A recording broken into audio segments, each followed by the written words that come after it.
Ehson berish uchun boy bo'lish kerak emas. Mana shu tushuncha juda ko'pchilik adashtiradi. Inshaalloh men ham boy bo'lib ketsam, ehson qilaman, ehson qilguvchi boylardan qilsin deyshadi. Juda ko'p aytiladigan gapda. Oy baraka topkurlar. Ehson qilish uchun boy bo'lish kerak emas. Ehson qilish uchun xohish bo'lish kerak. 10 ming so'm ham ehson. Assalomu alaykum hurmatli mahalladoshlar, qarindoshlar. Mana bugun hozir Vahob ukamizni bir hafta ikki haftadan beri yordam qiling aka deydi. O'shanga mahalla raisi vaqtlar bo'lmadi, bizning vaqtimiz bo'lmadi. Bugun uchrashuvga keldik. Banzaga tushib qolibdi. Kichkina bir infarkt o'tkazibdi. Mana hozirgi kunga bitta ko'zi qonni ko'rishdan to'xtagan, bitta ko'zi 30% qolgan ekan. Sirojni Buxoroga davolatishimiz kerak deyilyapti. Keyin biz murojaat qildik. Bir ikki kishilar aytdi, akasining moli bor, holi bor, qizim deganiga biz jim bo'lib ketdik. Hozirgi kunga kelib qolsak, akasi vaziyatim juda og'ir, o'zi kreditlarim bor, men undan endi boshqa ajrat olmayman mablag' degan sababli uchun biz mahallaning gruppasiga, mahalla xodimlari, mahalla raisi bilan biz murojaat qilamiz akalar. Agar iloji bo'lsa shu ko'zini operatsiya qilish kichkina yordam qilsak, hammamiz hissamiz qo'ysak 100 mingmi, 50 mingmi, 20 mingmi bir savobga ega bo'lamiz, ham bir sababchi bo'lamiz. Hozir qarab turmaylik, bir ko'zi bittasi o'sha ham 30% kerak degan.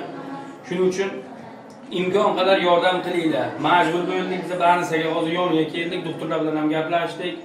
Kichik infarkt ham o'tgan, bir taraf tortilgan ekan, hozir kichkina yumshadi deyapti doktorlar ham. Shuning uchun bir yordam qilinglar. 20 kun ham vaqt qolmagan ekan. Ko'zini operatsiya qilishimiz kerak, bo'lmasa ko'rmay qoladi. Mana mahalla raisi o'zlari ham shayxlar o'zlarining fikrlarini aytadilar. Assalomu alaykum, hurmatli mahalladoshlar. Mana hozir Vahobga berga bank tushib qolibdi, endi yuragini ham endi bitta kasb ikkinchisini ketma-ket boshlab keladi deganday, mana shunday bo'lib qolibdi bu. Shuning uchun bir qo'ldan kelgancha yordam beraylik. Savobni, ajri ham savob bo'ladi har birimiz. Endi yaxshilikni mana qildik bunga ham. Qo'ldan kelgancha ko'pchiliklar yaxshilik qildi. Endi hozir oxirgi mana shu ko'zini ham davolatishga bitta yordam qilaylik. Ko'pchilikdan hech narsa qotib qutulmaydi.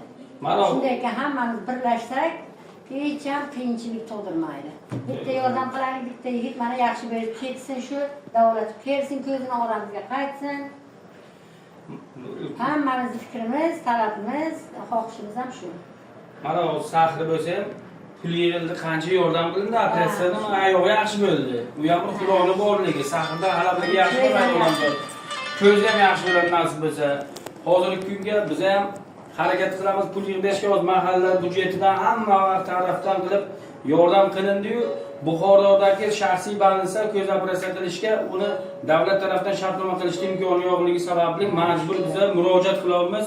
Bir iltimoslardan bir qo'llab-quvvatlaylar. Mana o'zlari ham eshitdinglar, o'zi ham mana gapiradi. Biron nima de, mana mahalladoshlar, qarindoshlar. Begona emas chiqadi. Begona emas, u yo'q. Hammasi o'zimiz. Murojaat qilmadik, aytgan hammaga tushuntirib, kimlar ishonmadi, kimlar majbur keldik mana. Shuna hamma ahvol qo'ldan kelgancha yordam qildi, dokumentlar bilan ko'rinadi. U Hindistondan doktor kelgan, xususiy bizaniki dedi. Shunga hozir 16 million ketadi operatsiyaga. Iltimos qo'llaringizdan kelgancha yordam qilinglar. Shu endi umidvor bo'lib o'tiribdi, ko'zim ko'rmasa keyin nima kerak bu hayotda deb har xil noto'g'ri fikrlar bilan gapirdi. Shunga bir yordam qilaveringlar. Xabarlaringizga rahmat. Plastik raqamidan yordam qilaman deganlar, plastik raqamini o'zi gruppaga tashlaydi. Agar yordam qilaman deganda naqd pul bo'lsa, mana mahalla idorasiga ketsa, Luboy xodim olib daftarga yozib olib qo'yadi hammanikini. Iltimos sizlardan faqat yaxshilik qilsak, Xudoning yoniga ham yuzimiz sal yorug'roq bo'ladi. Bir sababchi ham bilamiz. Iltimos hammalaringizga rahmat.